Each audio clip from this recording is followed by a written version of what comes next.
Are you ready? Oh, wait, Tony had to. There he is. You ready, guys? I'm ready. Okay. Ready. Oh, we are live then. I'm ready. Okay. Hello, everyone. This is Misha Houston. Thank you so much.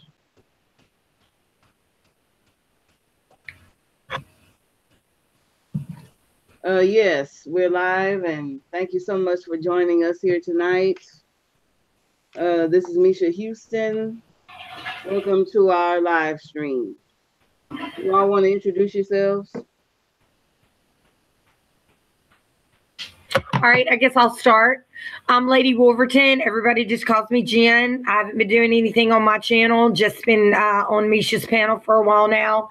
But you can catch me on Facebook and Twitter, Jennifer Wolverton 1976 on Twitter, Jennifer Wolverton on Facebook. Oh, and I am the Jennifer on Instagram, though I rarely do that shit. I don't like pictures of myself. Sarah, you want to introduce yourself? Ladies first here. I think she just bowed out. Sarah, you there? Here she is. Unmute your microphone, Sarah, and please introduce yourself. Sorry. No problem. It wouldn't be a live stream unless I was starting it off a little bit challenged. I was Love your hoodie. Microphones. Yeah, I'm Sarah. Thank you for having me. I look forward to talking about Arya. Who was that? Tony Umber. Good to finally see your face, Tony. Hey, man. Introduce yourself. Tony? Tony Umber.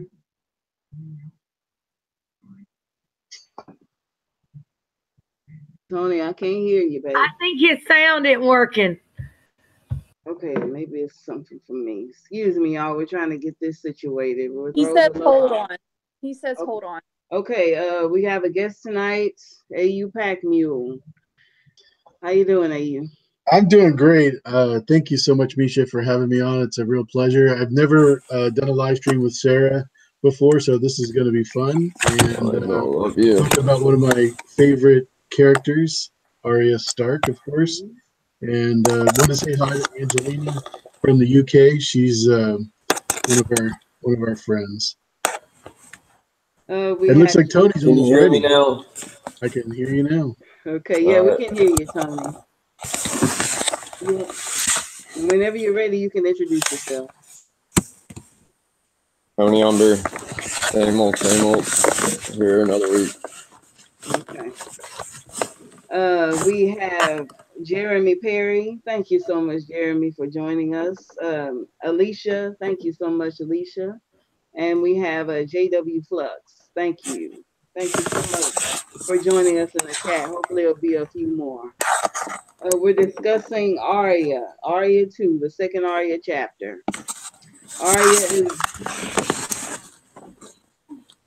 Arya is in Winterfell.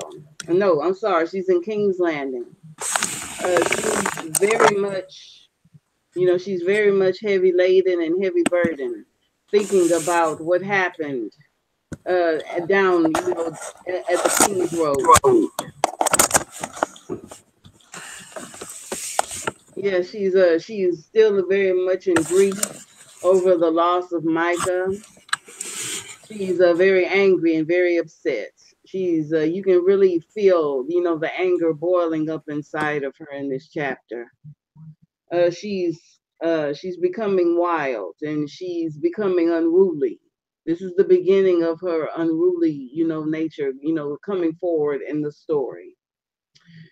She's sitting at the table eating, and she notices Eddard Stark walking in. And Eddard Stark is really not having too much of a good time himself. I mean, the first, I think, line in the chapter is of Eddard coming in, looking sad and hurt, and he's been fighting with the council.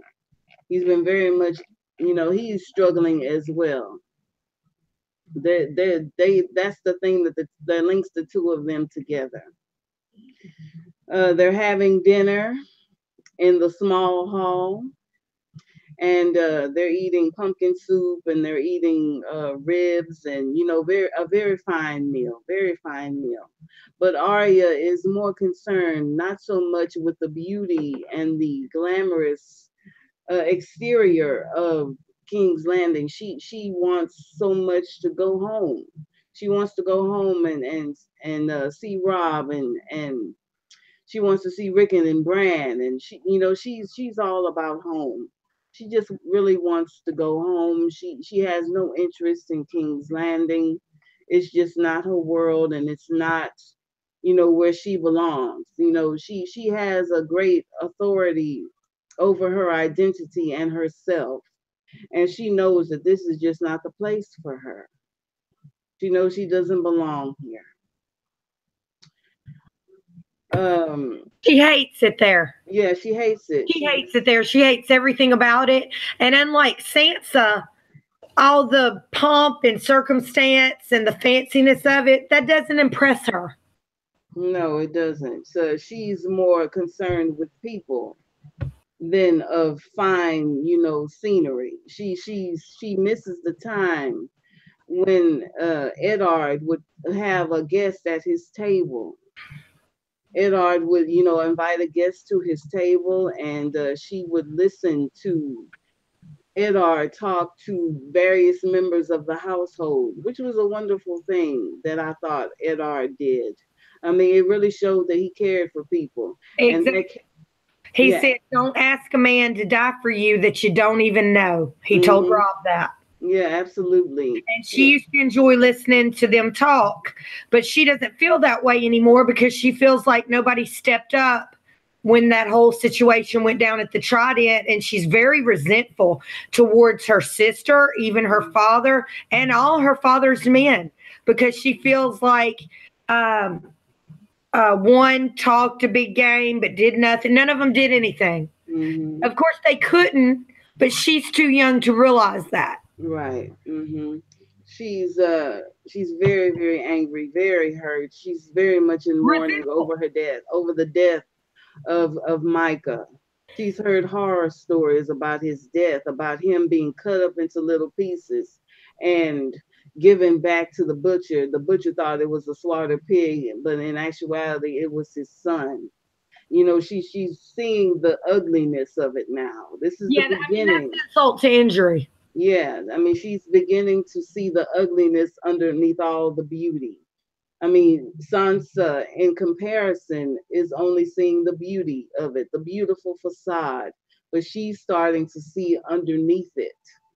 She's seeing all of this, and she's seeing it more clearly than Sansa, ever is. She's seeing it so much that she wants to just get out of there. She's giving, serious thought to running away, getting a pair of shoes and a warm cloak and some food, and just running away, running back to Winterfell. She's terrified of this place, and she should be terrified of it. I mean, we, as a reader, we know what's going on. We know what's going to happen. But if you're looking at it through a person that doesn't know what's going on, she has a very clear sight. She has a great clarity in her mind about what's going on here and what's about to happen. She runs away. Excuse me, y'all, my eyes are burning. She runs away and she finds solace behind the doors. The only place she really feels safe is when she's locked up in her bedchamber. But as I said before in the previous Arya chapter, she's alone, and that's not good for her at all.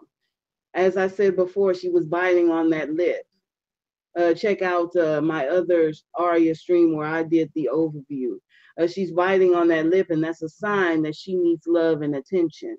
A person who bites their lips and picks their fingernails and all things like that. That's a sign that she needs love and attention, and she's not getting it. But she's finding solace in being alone, which she really shouldn't be. She shouldn't be alone. She needs love, she needs attention. And I've always thought that the most fearsome, angry people need love the most.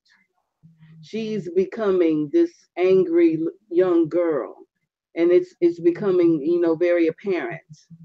And she needs love so much. She needs to be loved. The wildest, most angriest people, the most fearsome people need love the most. They're crying, they're screaming for it. And it's becoming more apparent. She's biting on that lip, and she's going to be biting on that lip a long time. And that's a sure sign of it. So for all of my parents on the crew, watch your children. Keep eyes on your children and watch what they do. They may not say it, but they give out signs. And as a parent, you can see you should see what's going on with your children. Let's see. Now, she runs into her room and she pulls over she pulls out the big trunk with all of her clothes, all of the fineries and the silks and the gowns, and buried up underneath it is Needle. Needle is her sword. Now, I don't think at the time she knows exactly why she's reaching for that sword. Now, we know what Arya will become in time. She's going to become a murderess in time.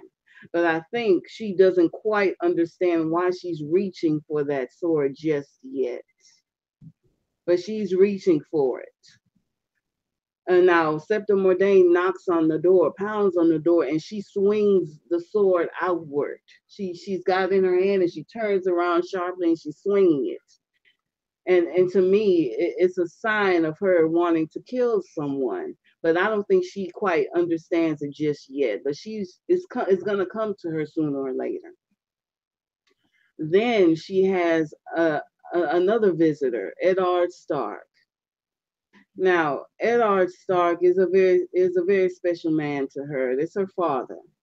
But he is the person that can really calm the anger and the darkness and assuage all of that. He can calm her down. He can put a smile on her face. He has a warmth that she responds to beautifully. She responds to Eddard Stark. You know, she's suffering a lot of losses here. She's lost her best friend. She's blaming herself for it. She's blaming herself for the loss of her direwolf, Nymeria. And we go a little into the story about what happened with Nymeria. Now, Lady was killed, and she tried herself to fight for Lady, but at the end, Lady was killed, by Ned on the orders of the queen and of the king. And she blames herself even for Lady and her death as well. She blames herself. She's carrying a lot of blame. And we go a little bit into the story about what happened there. Apparently, they had to send Nymeria away. She hated having to send her direwolf away, but she thought it was the best thing. They all kind of thought it was the best thing for the direwolf, just to send the wolf away, just to save its life. Nymeria did not want to leave. The Arya and the wolf have become attached to each other and bonded to each other, but Nymeria did not want to leave. So she managed, to throw rocks at it, and she felt so, shamed and so guilty for that. But in the end, I think it was the best decision for Nymeria to go and be free. Because a wolf is not a dog. They said that, later in the chapter, a wolf is not a dog. It's a wild animal. It needs to be free. It needs to be in the wilderness. And I think in the long run, it was the best thing for Nymeria. And can I interject right here? Yes, go ahead. Okay. And when she breaks down to Ned, when he finds her, after Septa Mordain leaves, Eddard comes to the room. He knocks on the door. And he finds a sword. He has a conversation with her. And she tells him, it was my fault Michael was dead, because I asked him to play swords. He was like, no, his death is at the hound's feet. And then he looks over the sword. He allows her to keep it. He understands that she is just severely homesick. But he says to her, and this is something you wouldn't normally hear from Ned, when she tells him the truth, that she said, Jory told you, because Jory knew that she sent Nymeria away by throwing rocks at her and whatnot. He said, no, Jory didn't tell me. Some people don't have to tell you things you can see. And Ned says, you know what? He says, even some lies have honor. Yes. And that's very unusual for Eddard Stark. It is unusual, but it is true. Hey, you have something to say? No, I was just going to say right before that, he says, we all lie. Mm-hmm. He was trying to tell her, it's not uncommon, which I thought was pretty cool on a reread to pick that up, because obviously we know that he does. Mm-hmm. I know he abhors lying. Yes, I know he abhors lying, but I think he knows where he is now. He's not in Winterfell where the truth won't hurt him. These people, have a facade, and they are desperate to keep up that facade in King's Landing. And I think a little bit of King's Landing is rubbing off on him. Him saying that everyone lies, trying to justify it is, that's a part of being in King's Landing. I mean, Sansa is going to learn that later on, telling lies to save your life. I mean, she's going to adopt that, very fast. Sansa's going to adopt that motto very fast. Now, Eddard comes into the room, and they have a lovely, beautiful conversation. Did you want to add that? Oh, Shelley, Sarah, did you have something to say? Anything to add? Sure. Just to go back to the little lines that stick out on reread. I think and this is probably a little bit of a reach, but Eddard says a blind man could see that Wolf would have not left you willingly. It just made me think of Arya eventually blind in the house of black and white. And also her dad, I wrote this down. Her dad asks her whose it is. And she bites her lips and looks down because she can't lie to him. And then again, I just thought of the lying game in the house of black and white. The whole it's hard for me to read Arya's chapters knowing what happens to her. It's just so sad. But yeah, that's just what I wanted to chime in. Also, when they're having their little conversation, Ned tells Arya, you have a touch of the wolf blood. My sister had it. My brother had a lot of it. And they both died young. Now, some people would say this is foreshadowing of an early death for Arya, but I don't think so. I think she survives and carry on the Stark's name, actually. And I want to bring up in the previous Arya chapter about when Ned is like, you'll be a great lady and have children. And some people have said that they see Sansa with Gendry. I don't. Gendry was always so uncomfortable, especially after he found out Arya was a lady, that I think being around somebody as prideful and kind of as, I don't want to call Sansa stuck up, but just who acts more highborn, I don't think he'd be comfortable with her. But we know from that Arya is going to grow into a good looking, maybe not the prettiest girl in the realm, but a good looking girl. Mm-hmm. And I think, honestly, she might be the one to continue the Stark name with Gendry, which would also come full circle with the Lyanna, which she looks most like and reminds her father of, and the Baratheon, which would be Gendry. And that would bring that full circle. I know a lot of people say that's going to be Sansa, I don't think so. I think if anybody, that's going to be Lyanna, because going TV show, I feel like they did have a bit of an attraction to each other, or she had to him, and then he totally changed his tune when he realized she was a girl. Now, Book, I think maybe he is going to be smitten with Sansa for a while, but him and Arya are a much, much better suited for each other. Oh, yeah, I agree. I just wanted to say that. And I think that maybe Sansa will never remarry. And if she does, it'll just be to keep the marriage with Tyrion and then be the regent over Dany and Jon's baby, which I think is going to happen. But that Arya and Gendry might end up ruling Dorne. Nymeria was the, her direwolf's name, which was the queen of the Rhonish, who ended up being queen of Dorne also, and storms in borders Dorne. So I just wanted to share that. Just one of my very minor theories. I'm not a theory person.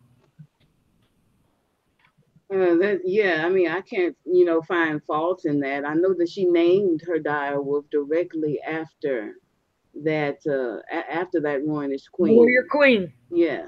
And that's what she's a warrior. Absolutely. So, I mean, if it's anybody, any woman in the story, with the exception of Brienne and maybe Cersei, that's a warrior, it's Arya. Absolutely. There's a lot of diverse group of women here, but they're all kind of fighters in their own way. Melisandre fights a fighter in her own way. Yeah, she fights with her womanhood. Melisandre fights with magic. Cersei, uses her beauty and her wits to try to fight, and the intrigue of the court to try to fight. Brienne uses a sword. The Dornish women use poisons and hidden daggers, and there's a lot of fighting women in this. They just use different tools. But that doesn't mean that they're no less, capable fighters. They just have a different way of fighting. Absolutely. Yes. Now, Ned is in the room and they're talking. They have a wonderful conversation here. One of my favorites. It actually kind of made me misty-eyed listening to this. Eddard said an excellent thing. My daughter is being armed with a sword, but I knew nothing about it. How can I rule the 7 kingdoms when I can't even rule my own house, my own household? And that's a very good question, Ned. I mean, how is anyone expected, to handle their lives when they can't even handle what's going on in their personal lives? So that's a very good and interesting question, for Ned to ask. I mean, you can tell he's also plagued with doubt, after, becoming the hand of the king. He's not sure that he can rule. He's having fights with the councils, and he's struggling as well, just like Arya is. He examines the swords and he's talking about her, with this sword. Who are you planning to skewer with this? And he uses the word skewer, to make light of it.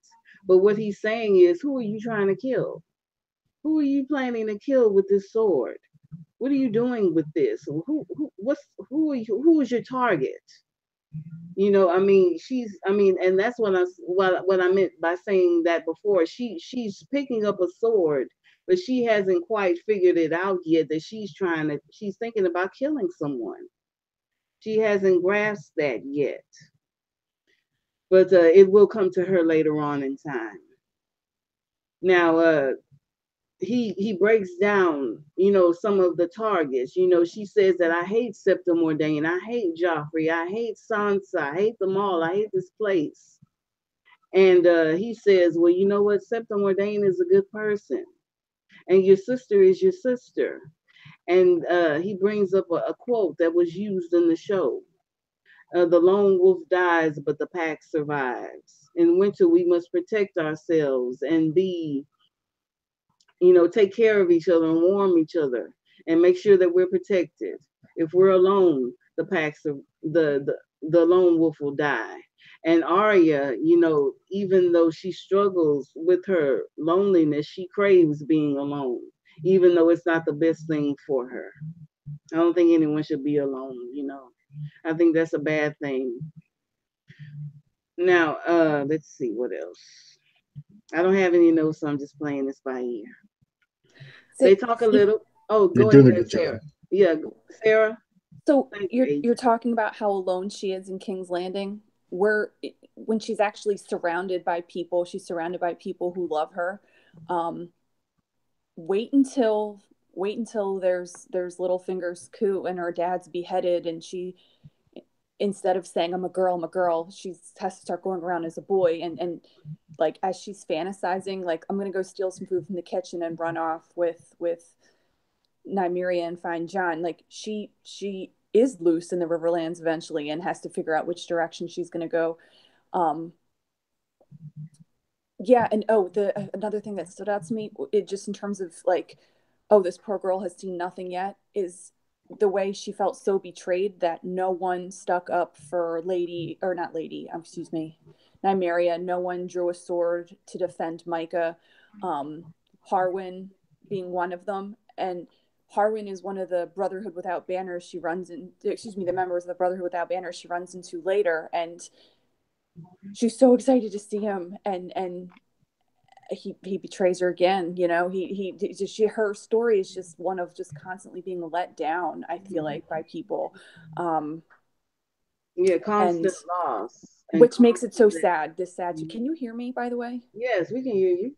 Okay, sorry. No, we can hear you fine. Yeah, it's a story of disappointment and disillusionment and let down and loss and death. I mean, if you go through the Clash of Kings, oh man, it's like one of the bloodiest things I've ever read. And especially Storm of Swords. I mean, we don't get a reprieve, you know, in Arya until she gets across the narrow sea. I mean, her story is just brutal. It is bloody. And for a girl, you know, so young, a 9-year-old girl to bear witness to that and take a few hits as well, it's just awful. You can just see the sanity trickle out of her like water out of a faucet. That girl, she's crazy. She was already crazy to begin with. And, you know, and the biting of the lip was the sign of it. But little by little, it's just like Lord of the Flies. She is just descending into savagery little by little with every loss, every hurt, every blister on her hands and feet, every, the loss of her hair. It's just one loss after the other, and she just loses it all, including her mind. You can just see glimpses of it here and there, here and there. It's just a sad story for Arya. If you go back through those the Storm of Sword chapters and the Clash of King chapters, it's just awful for Arya. Absolutely awful. I don't want to pity her, but I do pity her. It's pitiful. It's pitiful. But it's one of, the best written characters. I believe that the Arya chapters are one of the best written chapters in the whole book series. I believe that Theon, has a beautifully written story. There's a few more characters that stand out for me, but Arya is definitely one of those standout characters. Now, they're talking and he has a sword and he's sitting her down and he's telling her winter is coming. And we're not talking about the icy weather. Yeah, we're not talking about the icy weather. We're talking about the hard, cool times. That's what winter is coming means. It's not the snow that we should fear. It's the horrible times. And a lot of the horrible times are coming before the snow falls. So, I mean, he's not talking about the weather. The winter may be long, it may last decades, who knows? But know that things are about to get bad for us. We're not in Winterfell anymore. This is a dangerous place. These people are not like us. You gotta, he's telling her in no uncertain terms to prepare yourself. We can't be fighting. We have to remain united. We can't be fighting a war amongst ourselves. We must protect each other, keep each other warm, and share our strengths. And if you have to hate someone that would do us harm. And that, kind of goes, to the Feast for Crows. She only wants to kill bad people. And that's kind of like a nod to what Ned has told her. If you have to hurt someone, hate someone that is an evil person that is willing to do you harm, not a good person. Don't attack Septim Mordain. Don't attack your sister. These are good people. If you have to hurt someone or if you have to hate someone that's evil. And I think she carries that lesson on to her all the way, to the house of Black and White and to the Faceless Men. I was going to bring that up later on in regards to Ned and his teaching his children, and you can see that a lot with Rob and with John, but you don't necessarily see that too much with Arya and Sansa. But in this chapter, you really do see the tender moments of them being taught Ned's philosophy. I thought that was really cool. Mm-hmm. Yes, I mean, Ned is very much with them. Ned is very much with them. But Arya, when she gets to the House of Black and White, she kind of applies it, with a devilish way instead of in a good way. I have something on this as well. Yeah. When Ned not only doesn't take the sword from her, but says he's going to get her dancing lessons, and it's actually with Sarah Farrell, who becomes her teacher, and teaches her a lot. Teaches her about stealthiness, speed, lightness of foot, making herself a smaller target, gripping the sword correctly, etc. I think none of this is a coincidence. Arya's training, Arya meeting Jocking, going to the House of Black and White, leaving the House of Black and White. She learned a lot from Syrio. He gave her a very good foundation. Mm-hmm. He also said one more thing. It's time to begin growing up. Now, she's 9 years old. She should be a child, in my opinion. But by the time we get to, the Mercy chapter in the Winds of Winter, she has no childhood left. She has no childhood left. She should be around the 5th grade, the 5th or the 6th grade. Her head is shaved. She's living on her own. She's seducing a man. She's practically prostituting herself at 9. She should be in the 5th grade. That's elementary school. And she's living on her own. Her head is shaved. She's up at like 5 in the morning when she should still be asleep. She is working. She's working a job. She's working, in a playhouse, and back in the day, in the Renaissance Festival, those playhouses were rowdy places where a lot of nefarious things happened. So she's in this rowdy, raucous environment, an environment not fit for a child. She's working on a play, and she's talking about being a character in a play, a character that gets raped. She shouldn't. What was that? What happened? She's working, in a play where her character gets molested. She shouldn't even know what rape is at 9 years old. But she knows that. And then she's going off and she's trying to seduce this man using her body and her will. I don't think she even has her monthly menstruation, her menarche yet, her monthly period yet, and yet here she is seducing this man and bringing this man back to her apartment where she lives at 9 years old, and she's going to kill him and feed his body to the ills. She should be in school. She should be playing and growing up and enjoying her childhood. And I think that lesson that comes from Ned Stark is still being carried on even into the Winds of Winter. But it's being applied in such a terrible way. What else? Let's see. Okay. Now, a few days after the altercation with the sword and the dinner, she's being introduced to her dancing master, her dancing person from Bravos, a first Sea Lord from what is it? A first Lord or first sword from the Sea Lord of Bravos, and she's learning how to use her sword. I think Ned, kind of decided, seeing as we are entering a dangerous time, maybe she should learn how to use a sword. I think I think that Ned knows that she's never going to be a lady. She's never going to want to wear dresses or anything like that. Maybe the sword is the best thing. Maybe she'll have something in her hand to protect herself with. So she decides to go ahead and learn sword play.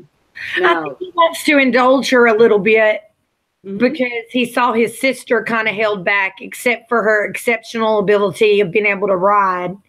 You know what I mean? I think he likes to indulge Arya a little bit in her boyishness.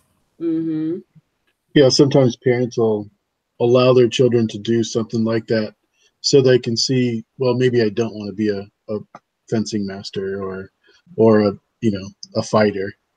Maybe I do want to be a lady. 9 times out of 10, it turns out that it's just a fad, but in this case, not so much. Well, I mean, let me say this, and I'm not a parent, but let your kids explore who they are. They may grow up to be exactly who you want them to be. Let them explore, let them enjoy things. Don't just take it all away from them. If they like a certain type of music, then let them listen to the music. If they want to dress a certain way, let them dress a certain way. I think what they want is the freedom to choose.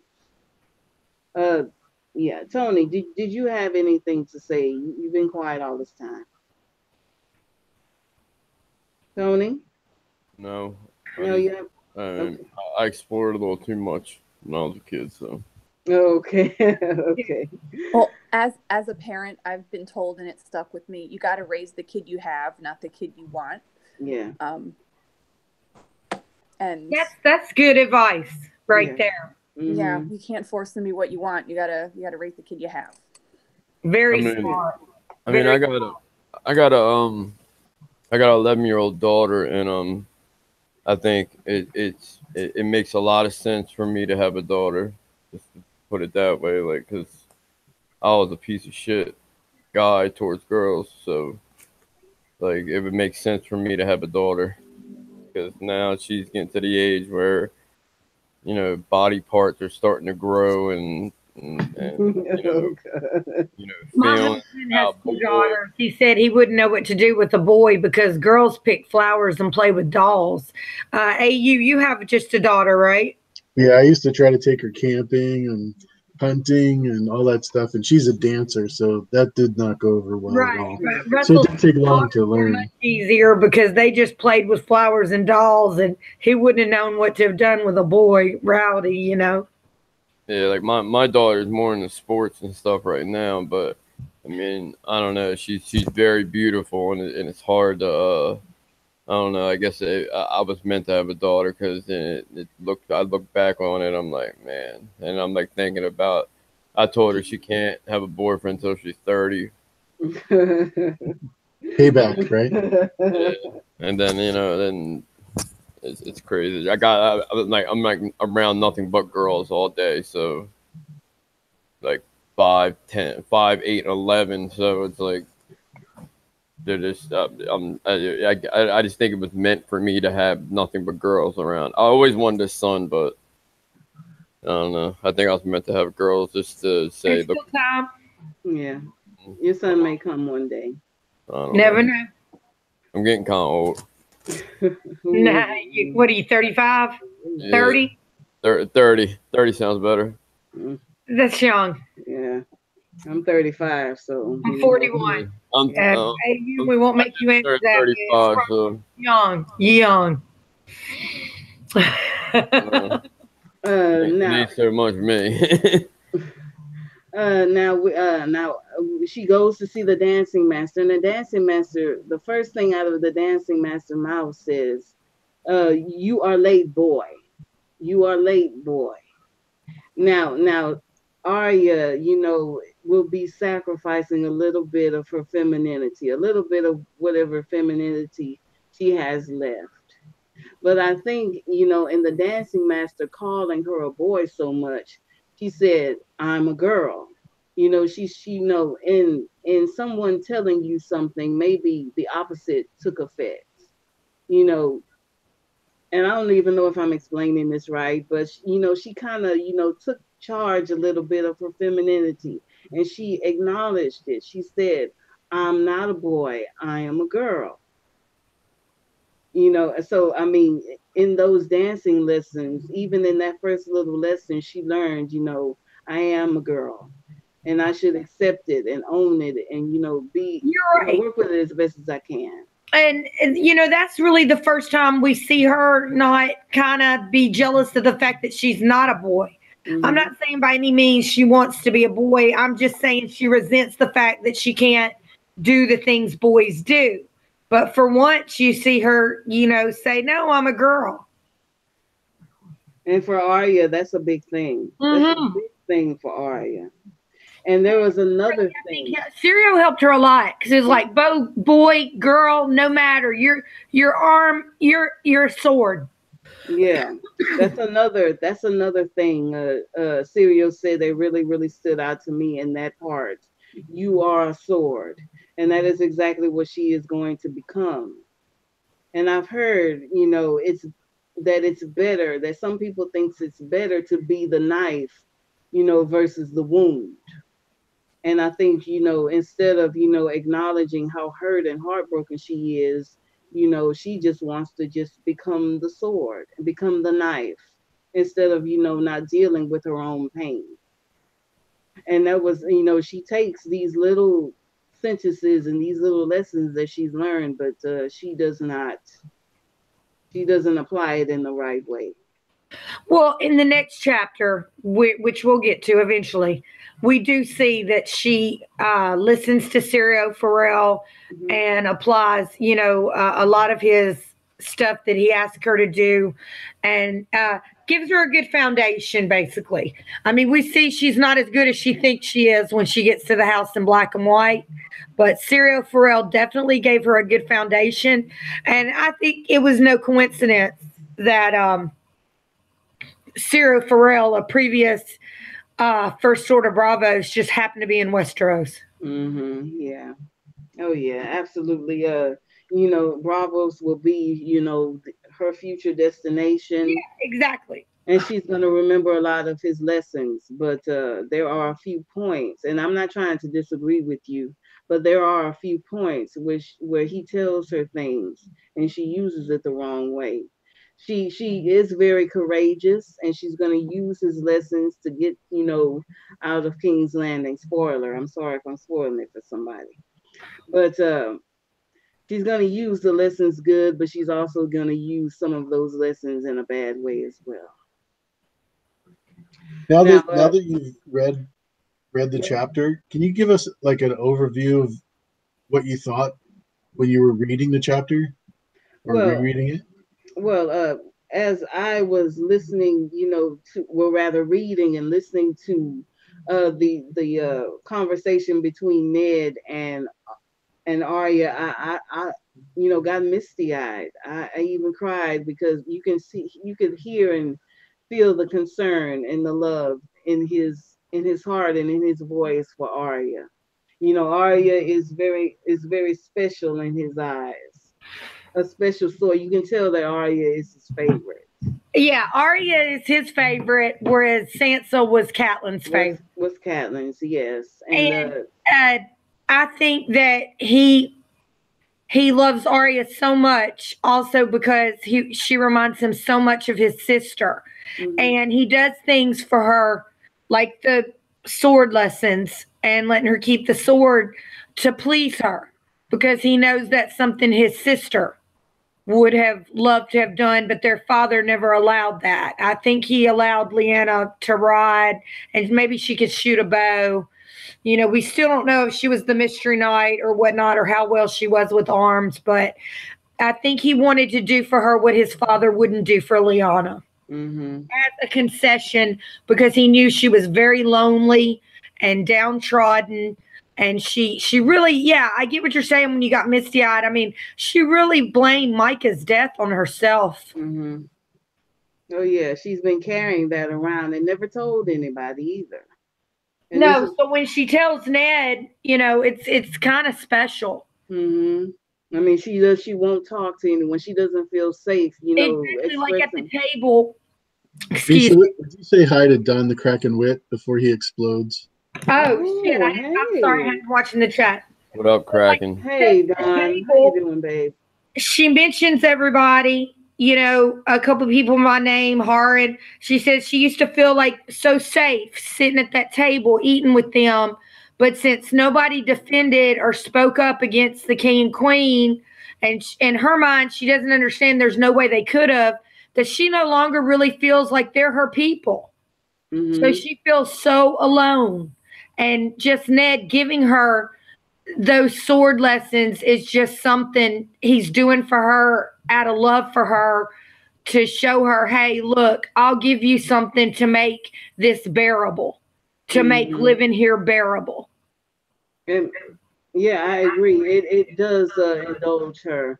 But as I said before, you know, I think he's letting her learn how to use a sword to protect herself later on. Absolutely, because he said it himself, these hard, cruel times are coming and we have to protect yourself. So he just let her, you know, learn how to use a sword to protect herself. She wanted it, you know, she had the sword already, you know, he said that you're most likely gonna hide a morning star underneath your pillow if I take this sword away from you. So I might as well just go ahead. You want to use the sword, you want to learn, go right ahead. And you know, in doing so, as I said before, you know, the man is, you know, the sword is keeps calling her boy, but you know, in turn, he tells her, you know, she tells him that I'm a girl. She reclaims a little bit more of her femininity that she was. And almost normally she'd be proud to be called a boy. Yeah, but in that, you know, situation, she took hold and took charge of her womanhood as best she could. So I was glad of that. Now the Sea Lord is holding those swords and he's teaching her how to use it, how to pick it up, how to carry it. You know, it's not something tight. It's the grip must be tender. You know, this is a weapon, and I have heard that you can't use a wooden sword as a weapon as well. So this is her real, you know, besides needle, her first weapon. So absolutely, Arya is starting to learn. She's starting to learn. She's trying to grow up. She's trying to apply her lessons. Thank you so much, Bloodware Blogging. Thank you so much for subscribing. I just got the notice. Thank you so much. I want to give a shout out to the people in the chat. If you have any questions, please put your questions in the chat. Make sure you hit that like button. Make sure you subscribe if you haven't already. Now, I want to open it up to the panel. My overview is done. If you have any comments or opinions, this is the time. What do you think, Tony? I'm sorry, I got my mouth full of Girl Scout cookies. Sorry, buddy. Sorry. It's that time of year. Girl Scout cookies and chocolates, yeah. Girl Scout cookies. Yeah, my girls' daughters have Girl Scout cookies. Oh man, I love a Girl Scout cookie. Dude, I like that shortbread. I love the shortbread. I love the caramel delight. Mellows. The peanut butter, chocolate, love them. Sarah, do you have a comment? Sure. You know, yeah. It's very minor and it happens at the beginning of the chapter, but I'm somebody who probably pays way too much attention to like all the pretty costumes and like all the descriptions of what people are wearing. And one of the things that Arya notices is that Jory and her father's guard are all in new cloaks. It says heavy gray wool with a white satin border, a hand of beaten silver, clutched the woolen folds on each cloak and marked each wearer as man of the king, the hand's household guard. And I just think about like what goes down in the throne room after Robert dies, and they're so easily identifiable. They're all. I didn't realize this, I guess, until this particular reread, that they're literally all wearing just like bullseyes, with the hand of the king pin holding it together. Which is totally nothing to do with Arya's theme, but just in terms of how sad this chapter is, in terms of we know what happens next. I just wanted to throw that in there as something we didn't talk about. There's also something else that I just thought of. Ned said that we are entering into a dangerous time, but he only has 50 household guards. Right. He only has 50 guards. And I think he's even going to give some away, I believe, later on. Mm-hmm. Yeah, he So, sends I them to the mean, Riverlands, right? Yeah. yeah, send them away to the Barrack. Riverlands He and sends them stuff. on Barrack Yeah, he Garden. sends them a barrack. Yeah, and I'm just sitting here looking like, if you know we're moving into this dangerous time, maybe you ought to get some more protection yourself. You know, 50 guards ain't enough. He completely underestimated Cersei. Yeah, oh yeah. He's making mistakes. He's, still in that Winterfell mentality, even though he's warning his daughters, to, against the danger. He, himself is still, in that Winterfell mentality. You He know what? wants to go home. I had this uh Emmett, poor Quentin from Twitter, Tumblr, or whatever. I remember we've talked about it a lot about how Ned makes terrible decisions based on his honor, and he really made me look at Ned a little differently because, like, yeah, Ned makes these northern choices and on his honor and everything, but if you look at the decisions that Ned makes, he sets his family up to later on when they become, teenagers and pre-adults to take these teachings and learnings. Because if you look at like how Ned is, all right, the choices he's made, his family now where we're at in the book, the show, whatever, are back together. They're coming back together and coming back on top. Now the choices he makes aren't for the short game. Like they're not going to help him at all. But if like you look at the Lannisters and how their intrigue and the way the decisions they make, it's for the short game. Now look at the Lannisters now in the books where we're at now and the show we're at now, they're falling apart. So it kind of makes sense, his teachings make sense. They don't make sense for him because they ain't gonna last long. But Hmm. his That's a kids, good point. they see that in the one with the the lone wolf died, the pack survives. It's very it's cliche and it has it everybody's like whatever, but it look how it a lot of them remember that, and I know the show and the book are two different things, but you see in the show with Sansa and Arya, they hated each other, but in the end when they're up on the ramparts and they repeat that to each other, and then her John, whatever, I forget who it was. But thing is, it started making me look at the whole Ned Northern honorable thing a little more. It's good teachings for kids, for your kids, your family. It might not be good for the short game because being the way Ned is in the South is it ain't gonna work. That it ain't gonna work for you. But now that we've seen it down the line, who's back on top again? The Starks. Hmm. Where are the Lannisters and these people and the Boltons? They're down at the bottom now, getting ready to become extinct or are extinct. So Hmm. it made me look at Ned a little more, a little differently with the whole like Northern honor. Yeah, he should have kept his ass in the North, but Yeah. in the same sense, the teachings part of it, I get a little more. Yeah, Ned, I think his death, it had he had to die, but his death, kind of signaled the fall of the other houses. I mean, with the Lannisters, it started the War of the Five Kings. Now they won the war, but they're broke. They are falling apart. Tywin is dead. The Red Wedding that brought on the Red Wedding, which made an enemy of the Dornish. I mean, it is his death started all of it. But it's a shame that he had to die in order, to have, his teachings and his wisdoms and everything that he, imparted to everyone and finally come true. Right. He became the sacrificial lamb to his family. Mm-hmm. And then even it goes so far back to where, Ned was never supposed to be in this position.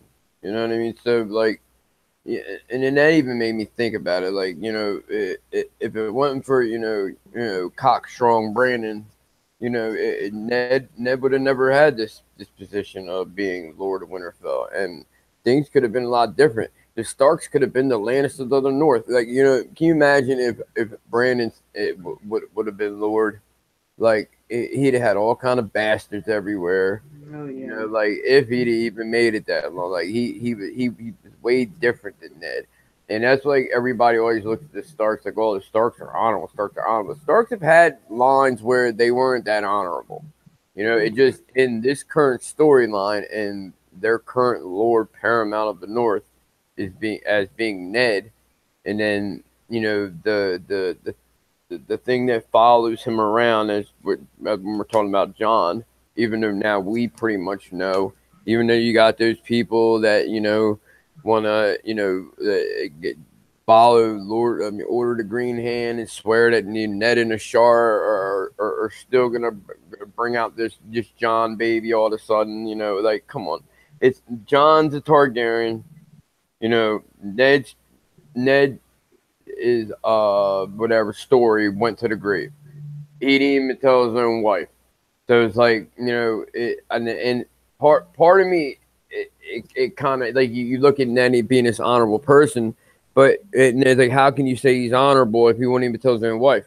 All right, well, his sister promised him to keep that, and to me, honestly, if that was in that medieval feudal society, he never knew if he was gonna, Catelyn was gonna be the love of his life or anything. You're married because of to make families come together for political reasons. They didn't meet in high school and go to the prom together and fall in love. Like she even talks about in the one chapter how like their love grew over time. So when you have a sister that you grew up with your whole life, and then you see how Ned teaches his children about how the lone wolf died, the pack survives, that to me is honorable. How he kept his sister's promise, even over his wife. He let his wife think the whole time, and even how their relationship was. The only one time you ever see him snap out at her is when she tries to ask about John. His mom. Yeah, I agree with that, and I can't really hold, even though I know that it caused a lot of pain, down the line. I agree with Ned. Now that I think of it, maybe it was right for him to side with his sister because he really didn't know Catelyn.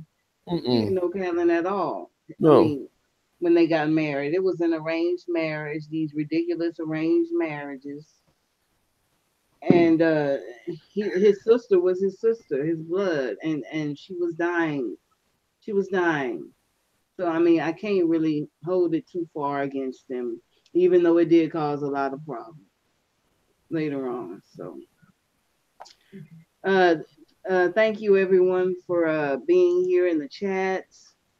Angela, Sarah, Charles. Is that you, Sarah? Yeah. Yeah. Money. Hey, Money. How you doing? Felicia, Jeremy, Stacy Smith. We're Dawn the Kraken with. Thank you, Dawn, for coming in. Angelina, thank you so much for joining us. Alicia, if you're still there, thank you for joining us as well. Bloodware, thank you for joining us as well too. Jeremy, Stacy. Yeah. Yeah, we're discussing Arya. Yeah, we're discussing Arya and her troubles, in King's Landing. If you have a question, please put them in the chat room now, please. Thank you. Now, Arya, in comparison to Sansa. Sansa, and we don't hear too much from her, but we see that she's very starry-eyed. She's a very starry-eyed young girl. You know, and it's kind of strange, you know, how could the older sister be so starry-eyed, but the younger sister, you know, can see what's going on better than the older.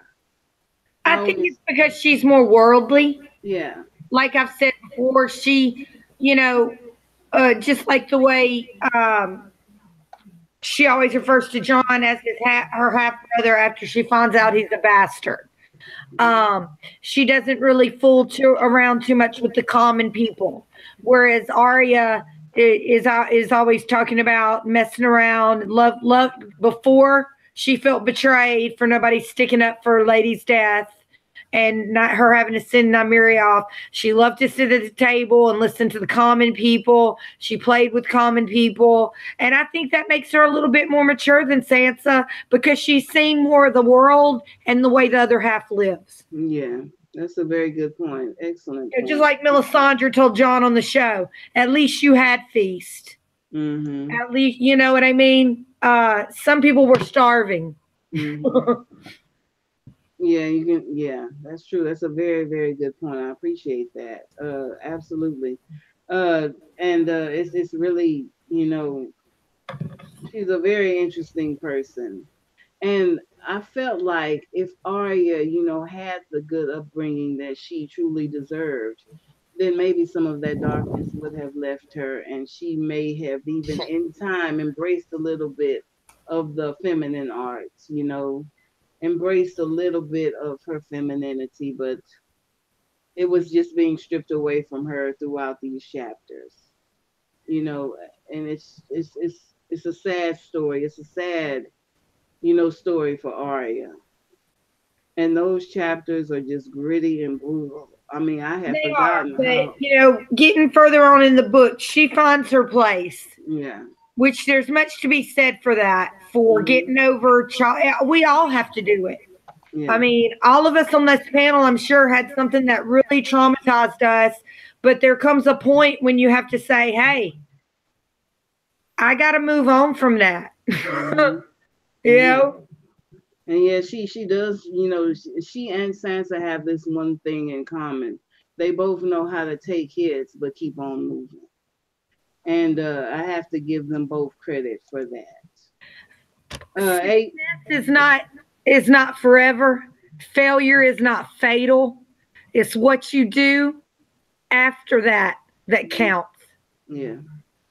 Hey, do you have any comments or any, you know, parts that you want to talk about? Yeah, my biggest takeaway was when I was reading this chapter, I just realized how much I missed George being on the staff in regards to the show, because everything that's in this chapter, I mean, the feeling that you get is conveyed in the show.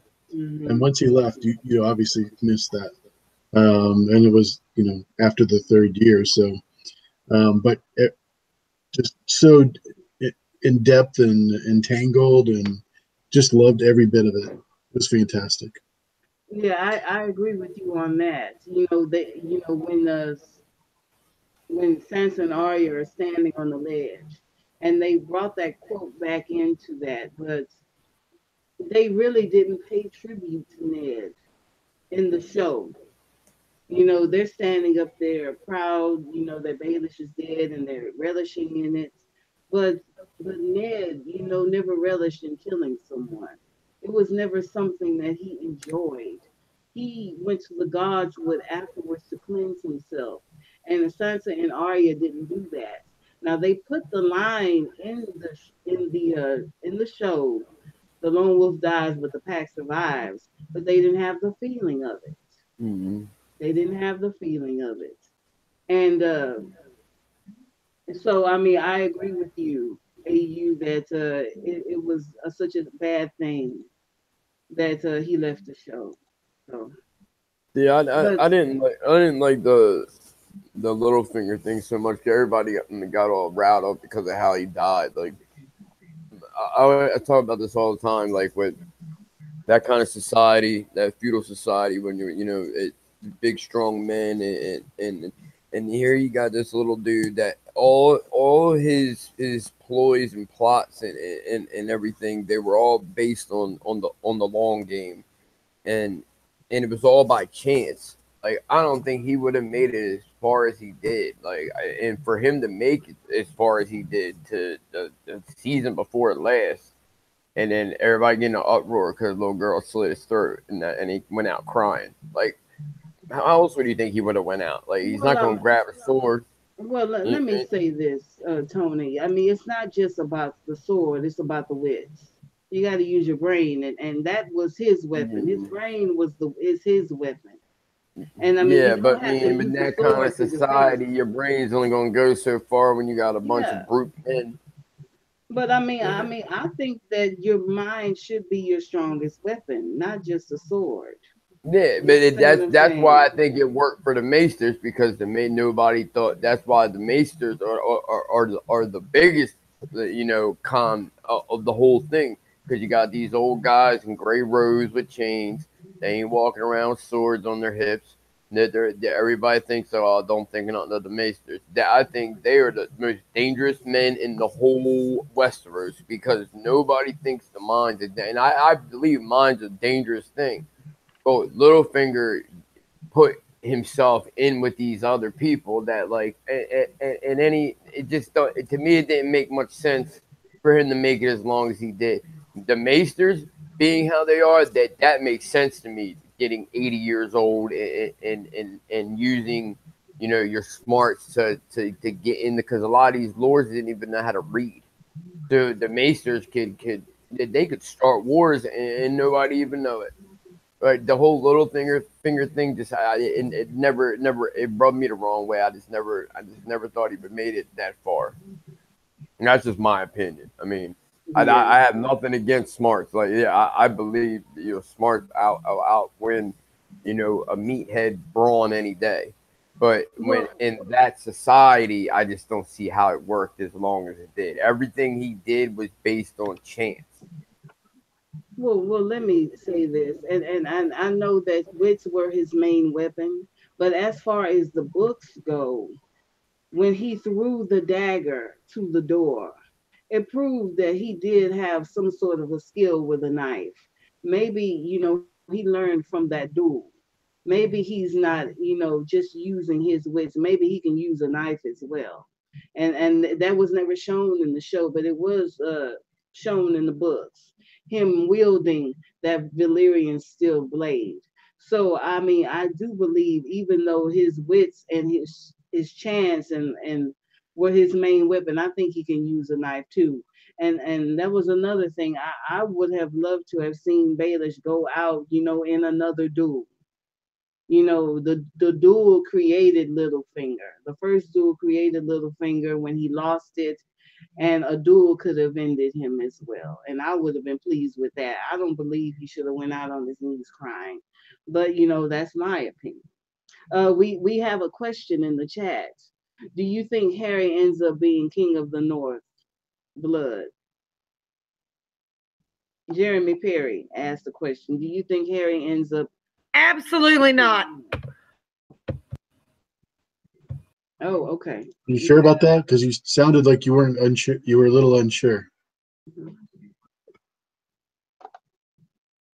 Well, I mean, I personally don't. I don't know. I don't think Harry is gonna live.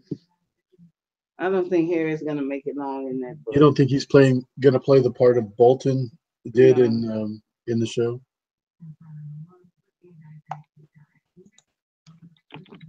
I don't. He may live or whatever, but absolutely not. I don't think he's gonna live long. I think Littlefinger's gonna find a way to get rid of him, shuffle him out. I want to say good night to Tony. Thank you, Tony, for joining us tonight. I know you had to step out. Thank you so much for joining us, and I hope to see you next week.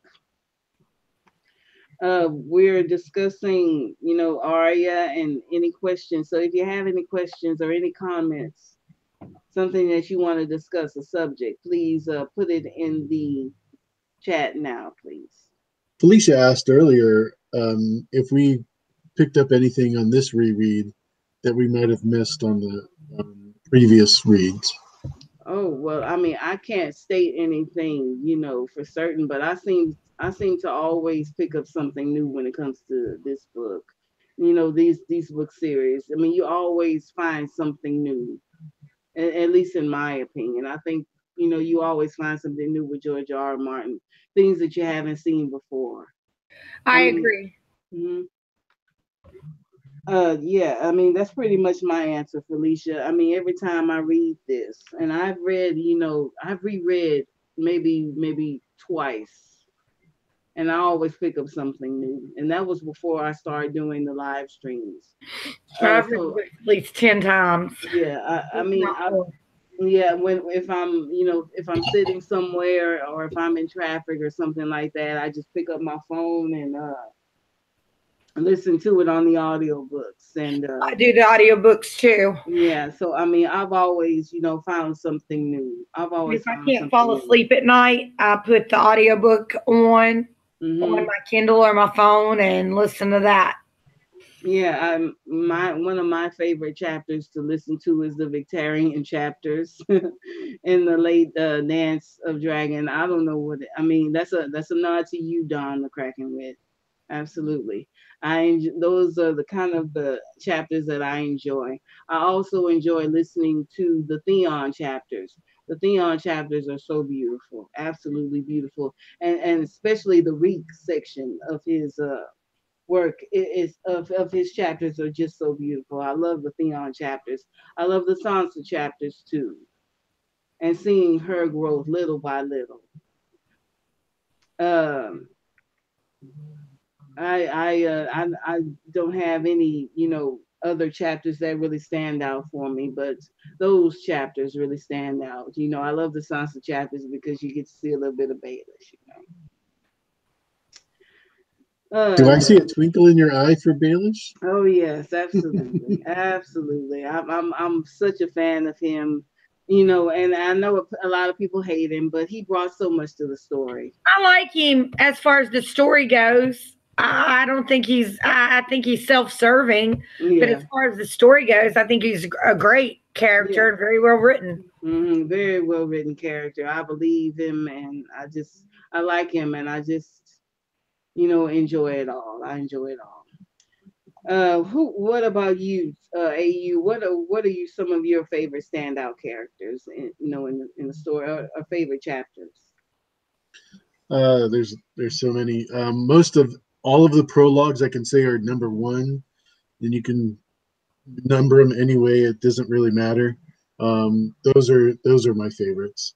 As far as characters goes, Arya is my favorite female. Rob's my favorite male, and my overall favorite is Bloodraven. That's because it's through the whole story from the Duncan Egg Tales all the way through. Mm-hmm. So. Jennifer, who are your favorite, characters and standout chapters, if you have any? I love Sansa. I love Sam. I love Tyrion. I love Sandor. I love Cersei. I love her crazy. Oh man, Cersei. Oh my God, I can't believe I didn't even bring that up. Those Cersei chapters in the feast are just like, what is she doing? She is just blundering. She is stumbling from one mess to the next. What is okay? Well, I on Cersei, I'm talking as far as the show. Mm-hmm. Man, I love that crazy Cersei on the show. I love it. I live for it. Oh yeah, I mean, my favorite characters are definitely when I first started reading, it was Jon, then it was Tyrion, then as we got into the later books, Sansa, the Hound. I've always liked Jaime. I feel like he's very flippant and that he really is a better person at heart but he's so resentful because he acts like he doesn't care what people think, but he does. And I think that makes him very flippant and clouds his judgment and his actions a lot until he loses his arm and gains a bit of empathy. Mm-hmm. Yeah, that's true. Excuse me. We have a question from House Sanchez. Rereading the book, did you all find in the earlier chapters that Arya was always looking to be something other than what she was? If so, why? I wrote yes. She didn't feel she fit anywhere. Mm-hmm. Yeah, she kind of felt like a misfit trying to find herself. Yeah. You know, she was having a hard time finding her way. She really didn't want to do girly things, but she wasn't allowed to do boyish things at Winterfell. That's why I said it was really nice of Ned to give her something, because she was so lonely in King's Landing. Mm-hmm. Yes, I mean, she just was a lonely child, a lonely lost person. You know, not really fitting anywhere, like a misfit. You know, and yeah, I mean, she's just trying. I think, yeah, Jennifer just said it. She's just trying to find herself and find her place and her strength and her sound. She actually, you know what? And I think she would have turned out as a much different person if they'd have never left Winterfell. And I think out of all the characters, it did her good to actually get out there and kind of find her place in the world, meet Brienne, meet a few other people who were more similar to herself. Definitely a hard life for a very small child, but I think she'll have she has a better life now, so to speak, than she would have just not fitting in at Winterfell and feeling like always, being outshined by Sansa and not really being able to play with the boys. Yeah. What about you, AU? As far as Arya goes, I don't think she was ever. That's one of the things that's cool about Arya, is that she doesn't fit in, like you said, but she would never like be the dress up queen or be a seamstress. She was always doing what she wanted to do, and in the very beginning, we see her sneak out of the sewing lessons to sneak behind Bran and hit the archery range and show him up, just because, yeah, he definitely wanted she definitely wanted to be who she was. Yeah, I mean, it's just hard, it's hard kind of being in the middle, not quite fitting in anywhere, and I certainly understand that as well. Well, I certainly do as well. Yeah, it's I hard. think every person in the world does to an extent. Unless you live a majorly charmed life. Yeah. Which I don't know many people like that. The one true David Adams is here. Oh, nice. David. Good to see you. Yes. Long time no see. Yeah, the Chad, is up one day, down the next. You know how it is with us. Yeah, we're discussing Arya. And I also want to say good night to Tony and Sarah. They had to step away. Thank you for joining us, guys. I appreciate it for the time you spent here. If there is anyone who wants to join the panel, send me a message and maybe we can keep it going. I think LT, can you send LT an invite? Who is LT? LT Giles. Is he in here? No, but he texted me and asked me what we were doing. Okay. I need his Gmail address. He should be on Hangouts. He's pretty prevalent. No, but I still need his address to invite him. You know it? What's funny, AU? What you laughing at? You know it, AU? I don't, but I can find it. Okay. Yes. I was laughing at the fact that Jen thought you would just know his email address out of the blue because everybody knows who he is. Okay. Look, he just retexted me. Okay. Whose channel? Send me the link so I can watch. Yeah, but I need. We sending invite. What's your Gmail? It's House Sanchez. Yes, we did cover your question already, House Sanchez. I'm sorry. Ask Sanchez if he wants to get on. He can if he wants to, but I need his Gmail and I can get him in. Sanchez. Put your Gmail in the chat. We have a question from Bloodware Blogging. You were talking about the show. Wouldn't it make more sense for the North to end up in the hands of either the Vale houses, the Wayne Woods, the Corbray, or the Dustins? Well, okay, look, I ain't down with the Dustins because they're in league with Ramsey now. So I would rather see the Vale houses. You know, if some something like that were to go down, I would be fine with the Vale, having some sort of a dominion over the North, but not the Dustins. Well, they are intermarried to an extent. Yeah, but look in the thing. There's his thing. Oh, here it is. Okay, I'm looking in the wrong spot. Okay. All right. Bloodware, you want to jump on or what? Sanchez. No, Sanchez. You want to jump on? Put your Gmail in the chat. We can have 6. Anybody. Volunteer. Okay, I posted the invitation for LG John. Okay, I think he's going to come. Yeah, we're discussing Arya. Arya chapter 2. It's when Ned finds the sword in her room when she leaves the dinner table and she starts her lessons with Syrio Farrell. Yes, she's a sad girl. She's a bad girl. She's and she's thank you, Bloodware. Yeah, that's perfect. Okay. It's a sad. Come jump on here and give us some of your theories. Okay, I posted the invitation. Okay, yes, Arya is a sad, bad girl. He's working, so he can't. But I think LT's going to join us in Bloodware. I'll be right back. Okay. My sugar. Okay, okay. That's all I'm gonna say tonight. Okay. Bloodware, thank you for joining us. Oh, am I on mute? No. I was talking about Jennifer. Oh yeah.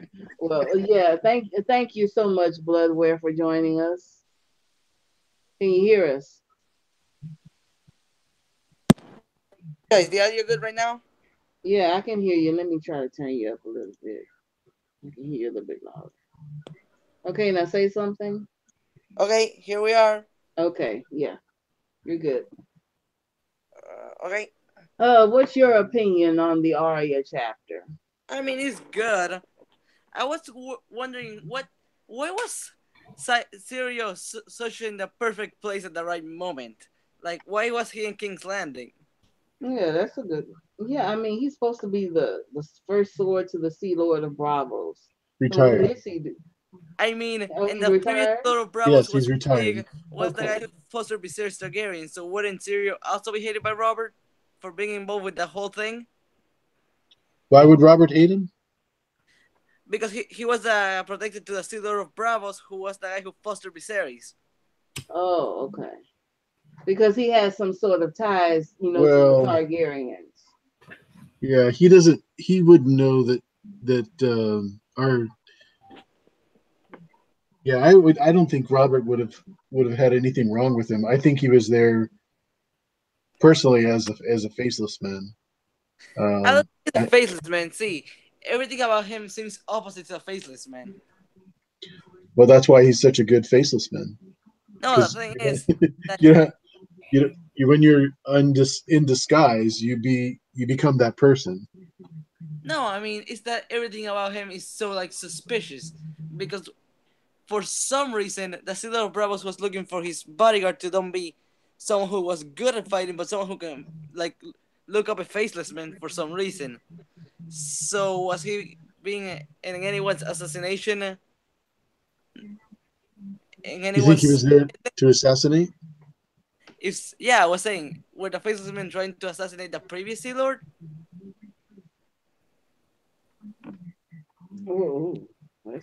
I'm not sure about that. I can't answer that. I'm sorry. Because Bravo seems to be really anti-dragon, anti-war, but the faceless men seem to have coins from exiles. For example, I don't know, the captains of the Golden Company.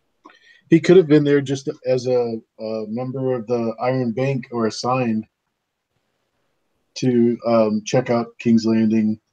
Maybe it was, but like that's the thing that doesn't hit on with me. Why does he need a faceless man ability to track faceless men? While the faceless men who have these exile coins, while the Seedor being opposed to exiles, for example, I don't know, anyone in the AGOT class. It's a good question. Maybe John knows. What's up, LT? Oh, I just Hello. popped in. I didn't. Hey, LT, glad you could come. Hello, LT. My name is Misha Houston. Welcome to my channel. Hi, nice to meet you. Nice to meet be you on your too. channel. And this Yes. is Blood.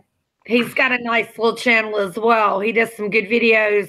He did a great video on the Veil houses. Y'all ought to check that out. Part 2 is coming not next week, not this week, because I'm still working on that hidden sci-fi theory. Probably next week. Your avatar reminds me of Jason Voorhees.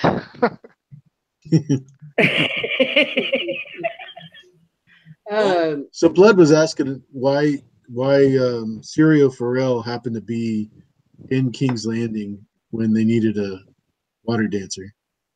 Because Ned summoned him to train Arya? Yeah, but from Right, Bravos?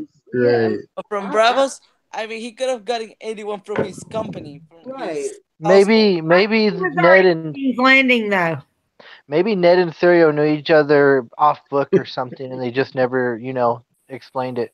No, I mean it would have taken him why? more than. The thing is that the time Syria was first sword of Bravos was for years.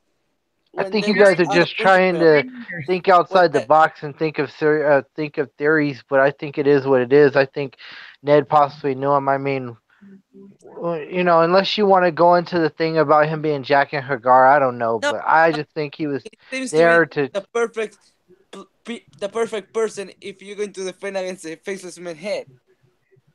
I mean, the only reason he could be Sidor's first sword is because he was able to find a cat to be a cat.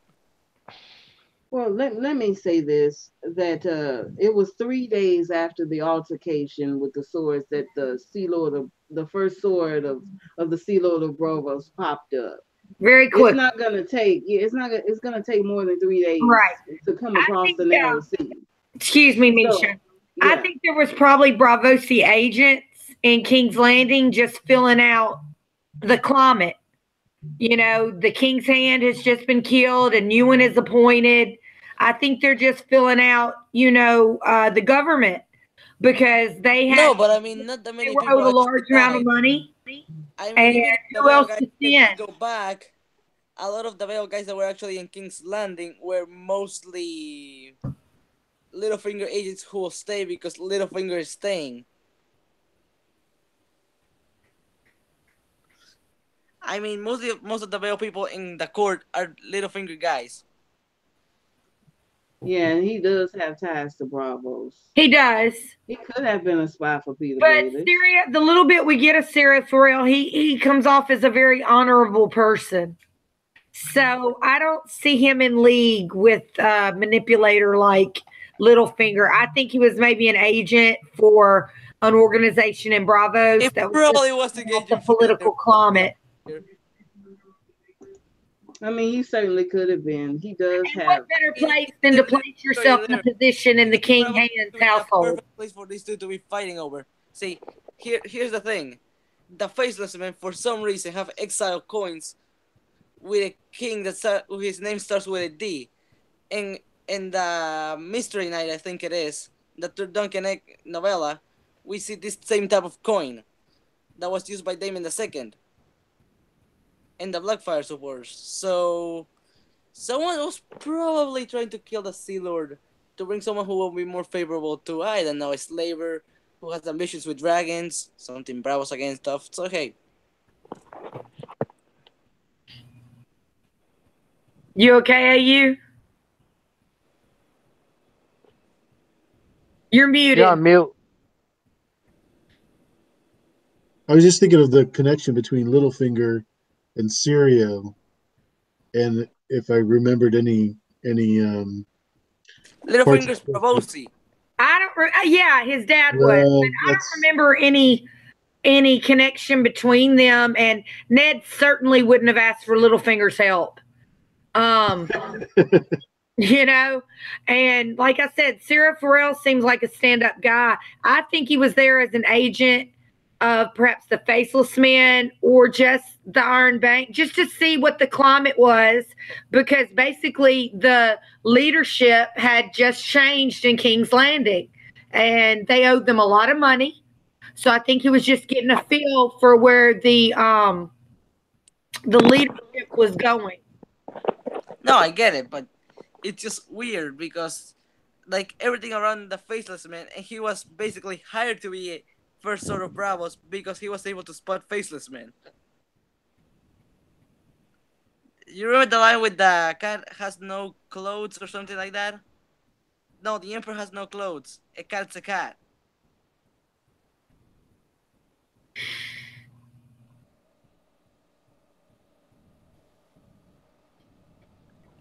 Did we lose Misha?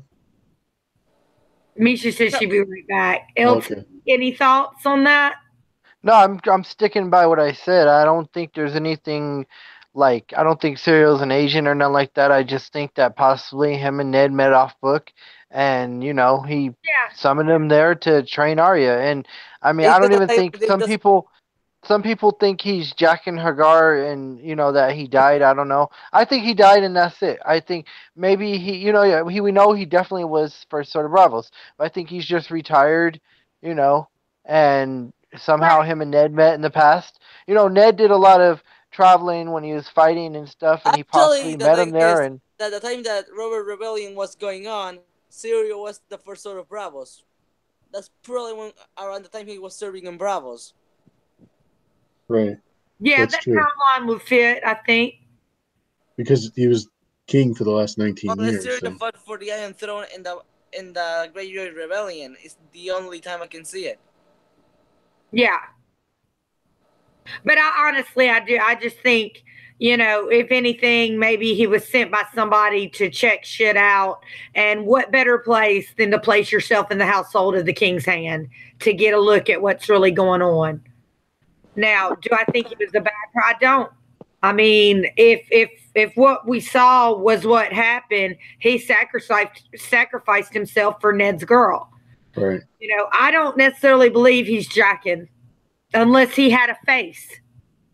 Unless he had a face. I mean, he possible. probably got out. The faceless man. We know. Wait, blood. We know that all the people in Bravos have revere and have respect for the House of Black and White, whether that's their worship choice or not. Not really. I mean, he could have very well been a faceless man with a different face, but we don't know that for sure. There's nothing that indicates that. We might find out.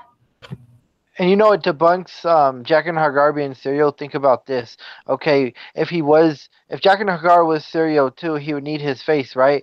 But after Serial supposedly died, Jack and Hagar was in the black cells and got taken out. So when would he have the opportunity to go take Serial's face? He probably was thrown in the cell by Maren Trant. No, I'm just saying he was in the cell, and when he never left the cell, he got put in that area to go to the wall. That's so what I don't I'm think saying. he didn't have no chance to roam around and go grab his face. Only way I can see it is if Maren Trant did not kill Syrio and they were in the black cells together. But I really don't believe that. I think they're two separate people, and I think that Syrio died. I mean, it could be possible, and I don't think he's a faceless man. I just think that he probably was working for someone who really doesn't like whatever the faceless men are planning. Well, I mean, we see from when Arya enters Bravo, everybody knows the House of Black and White. Everybody fears the faceless men. Even if that's not your religion, I mean, there is a reverence there in Bravos for the faceless men. No, what I'm saying is that is interesting because the thing is, how do I put it? Okay, so the faceless men seem to be really have like all the exiled Westerosi coins for some reason.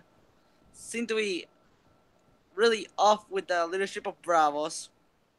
Seem to be seeking to kill someone who's north or in the north or in the King's Road, and we're planning to join the Watch for some reason. So their objectives must be north of the wall. And Jackie had like Rourke and Byron with him. I said this earlier. I definitely think that it was no accident that Sirio found and helped Arya, that she ended up at the House of Black and White, that she ended up leaving the House of Black and White. I think that was always supposed to be how it was meant to be. Maybe. Yeah, like, oh, sorry. It's just that I was one who was just Jackie's target.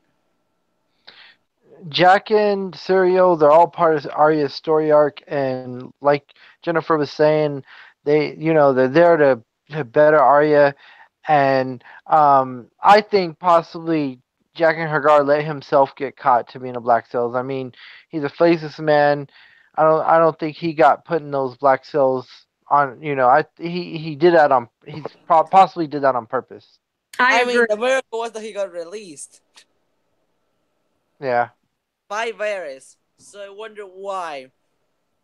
Well, I think that personally too, when Arya was kind to him and rescued him, I think that might have been possibly at the point when he saw something in her and he wanted to train her or send her to to the House of Black and White. Saw something in her that she fooled everybody around her but Gendry into thinking she was a boy. So you saw that, even without a face, she could take on a different identity and get away with it. You didn't get my point. That some reason Varys basically did the paperwork to get Jack out of the house, out of the Black Sails, into Joren's watch. Why? Why would he? No, well, I don't mean to be rude, but where are you getting this from? Because all those prisoners were sent from Ned to Yoren. Because he knew that they needed more men on the wall. He was specifically asked. And that's why they cleared the Black Sails. Where are you getting this blood that Varys was the one who did the paperwork? I just want to know because I don't remember reading that. I mean, normally, why will they end in the Black Sails? Like, that's the question. We don't know that. Actually, that's one thing that is still a mystery. We have no idea why. And we know that Varys was Rogue or Jaqen were in the Black Sails. We just know that they sent the worst of the worst to the wall. No, it's just that if they committed really big crimes, just cut their heads off. Eddard gave them to Yoren. If it was a small crime, just throw them in a regular cell. You don't need to put them on the Black Sail. Well, remember, Tyrion was in a regular cell until he lost his trial by combat, and then he got sent to the Black Sails. I mean, normally when you lose the trial by combat, the next thing is they cut off your head. Well, that's what I'm assuming. I'm assuming before you get executed, you get sent to the Black Sails. Yeah, because Tyrion was going to get executed. Many layers of the jail, so the Black Sails were only the 6th layer. So right. I mean, just like when you were a prisoner in the Tower of London, if you were royalty, you stayed in the royal suite. If you were just a common prisoner, you stayed in a shitty cell. There you go. No, I was just wondering, and then. No, it's a good question. The funny thing is that when Jaqen reappears in our story in book 4, and Feast for Crows in the prologue, he has an old exile coin. Well, we don't know for sure. I mean, we could speculate in the description and say that is Jaqen, but we don't know 100% sure that's Jaqen. I mean, it looks like it's Jaqen, but it possibly can't be, Excuse me, LT. You're talking the blood, LT. You guys are talking about the prologue of Feast, I take it? Yeah.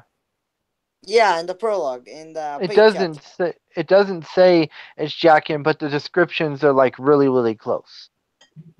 That's the point. His original target was north of the wall. That's why he let himself get captured to then be given to the watch. That's his probably objective was probably in the I mean, north. I agree. Jaqen was a skilled person. I admit, I believe he wanted to be captured. So he was expecting to be sent to the watch. So his target must be north. Then why Yeah, the he fuck? has a mission. Yeah, his mission was north of the wall. Then why is he in Old I Town don't think it now? was north of the wall. Well, you got to remember there's specific books and writings that were in the library at the wall that were not in other libraries. And one of the Well, things I that mean, happens in the prologue well, is if he's I after the book. I'm sorry. Go ahead. no, if I was going to tell you what's my opinion, who was his target, I will say it was Bloodraven, and Illyrius is the one paying for the assassination job. I don't think that. I think he was after the books at the wall or perhaps the Citadel, which is why we get in the prologue where he changes himself into Pate and steals the keys. He could have also have gone trying to be looking for the glass candle to locate Bloodraven. That's possible too.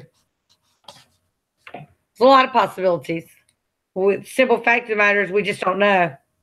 I mean, it would explain like the whole coin thing. Why does he have to exile money?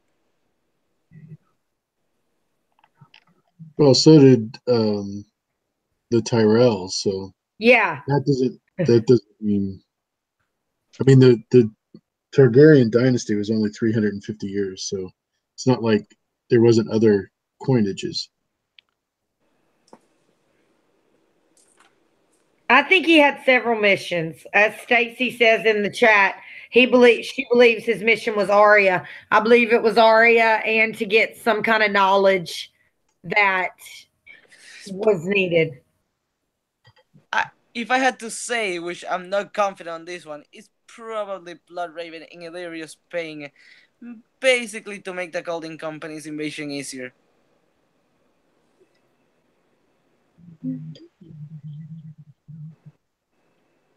Misha? Well, excuse me, guys. I'm having a salad, so I'm No sorry. problem. I'm sorry. Excuse me. What kind of dressing are you putting on your salad? Ranch dressing. Nice. I'm here. I'm sorry. LT's favorite. Yeah, my favorite too. I like mini dressings, but ranch is definitely awesome. Yeah. Yeah, we're discussing Arya. Did you see any more questions in the chat? No. No. I think Okay. we covered them all. Do you have any final thoughts? Everybody with their final thoughts on the chapter. Okay, AU, I want to ask you, you put in the chat, Jaqen didn't use a face to change when he left Arya. Right. He did change his face though, but it's not like he did it like they did it at the House of Black and White. Correct. But he's definitely this man, huh? There's 3 types Well, we were talking about Syrio changing his face to Jaqen, and how did he have his face? And I'm like, well, he didn't have a face to change into when he left Arya, so right, he's a much more advanced acolyte, if you want to call him that, or priest. Past acolyte. He's a full-on faceless man. Yeah. I mean, it can be that he's probably using some type of telepathy to do so with some type of. You mean glamour? Frog. Some reason he had. So that's what I think it is. I mean, Arya can do it after smelling a scented candle for some reason, which, spoiler alert, it was something to awaken her telepathy. So Stacy Smythe in the chat says it is possible that Syria reached out to Jaqen. I think it is possible they knew each other. That makes sense. If Jaqen was that advanced of a faceless man, which he was, because we saw he could change his face without actually having a face, and he was a Sea Lord of Braavos for 9 years, and everybody in Braavos respects the House of Black and White. I think it's 100% possible that he reached out to him and that they knew each other. It could probably be that Syria was in King's Landing to stop Jaqen from doing whatever he had planned. I don't think so. Well, aren't the water dancers the one that would fight? That could fight? They're possibly the ones that could defeat a faceless man, if I'm not mistaken. Exactly. Yeah. That's my okay, point. so yeah. But one thing about that prologue again, and I think is it the prologue. It's possible that if Jack and Hagar gets in Sam, they meet, that Sam might have to kill Jack and Hagar. Let's be honest, Jaqen can probably butcher the shit out of Sam. No, but that's the thing. See, Sam's the Slayer, and he gets lucky just like with the White Walkers. So I think if he defeats Jaqen, it will be him being lucky. I mean, it'll be cooler to see him when Old Town gets taken, fighting a bunch of Ironborn. So hey. And that's why I say Sam is one of my favorite characters, because early on in the books, I believe after the prologue, the first? Is it John chapter or a Ned chapter when they find the pups, and he tells Bran, "You can only be brave when you are scared." Sam is always scared, but he always comes through, even when he is scared, and that's why he's getting butchered by Euron. What? Sam's probably being butchered by Euron. Euron's planning to bring Randall Tally south. He seems to be bringing the Marcher Lord south for some reason. That's why he led the Lord, the guy from the Shield Islands, Raven's Fly, when he took the shields.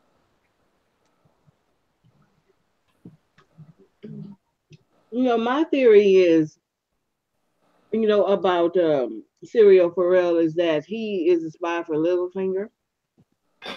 I think that exactly, especially in regards to the show, because if you notice, when Stannis was at the Iron Bank meeting with the bankers, they were all dressed like Littlefinger. So I think that's a coincidence. I mean, it could be, but I do really think the Iron Bank and Littlefinger are working together. Oh, they definitely work together because Littlefinger was a master in coin. Yeah, he borrowed much money from them. They had a relationship for sure.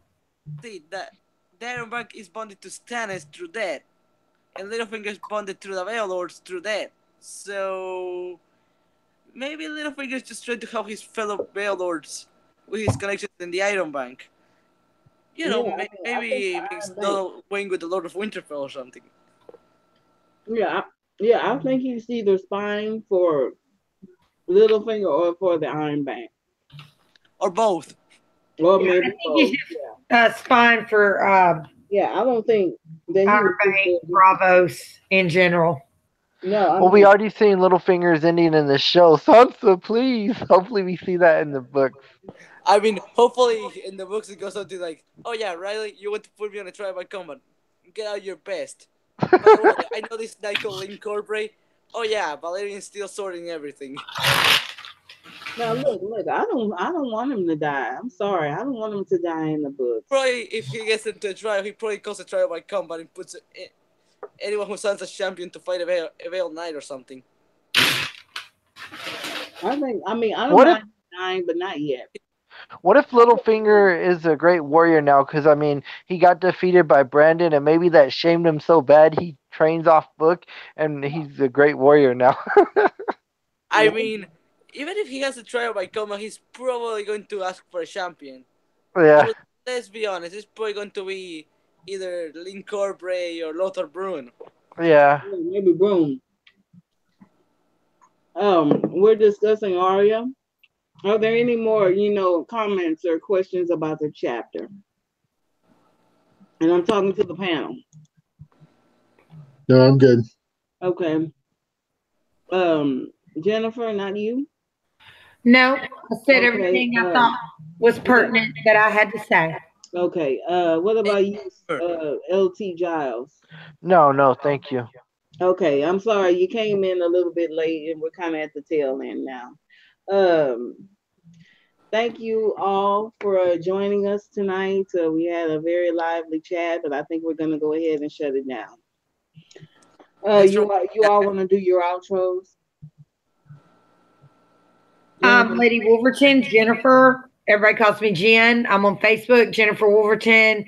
Instagram, I am the Jennifer, and Twitter, Jennifer Wolverton 1976. Next.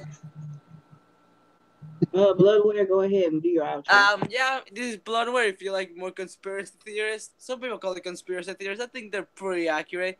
Just check my YouTube channel or look for Bloodware and Amino. Next time I'll be talking about the others and stuff. Okay, Saturday. Don't quote me on that one. We got a question from House Sanchez. Lady Wolverton, in the books, do you think Littlefinger dies another way? Everybody answer. Yes, in the books, I think Littlefinger dies another way. 100%. They did him a total disservice in the show. That's the question is if he even dies. But no, I don't think he'll die. I don't want him to die. No way. I think he dies, but not in the same way. Not at all. The thing is, how's he going to die? I mean, he's the moon door going to be outplayed by someone. Yes. I want to see. Is it going to be Varys or Sansa? I want to see him die like Don Willie predicted, and gets thrown out the moon door. And Little Sweet Robin says he wants to see the Batman fly. No. That's perfect. Littlefinger can die. Robin is getting poisoned in the next book. You know, I don't mind seeing him die, but I don't want him to die. But if he has to die, let it be like right at the end. Let him be, let him, make it all the way through to the end. And I'll be satisfied with that. I'll be satisfied. Maybe he could be one of those traitors to humanity and side with the others. No, I don't think that's honest to God, he probably sides with both sides. Well, I mean, Littlefinger can handle both sides. Both sides of the fence, no doubt about it. Mm-hmm. Well, I'm gonna go ahead and end it here. Hey, you want to go ahead and do your outro? You didn't get a chance to. Well, thank you for doing that. Thank you for inviting me again, Misha. I really appreciate you having me on.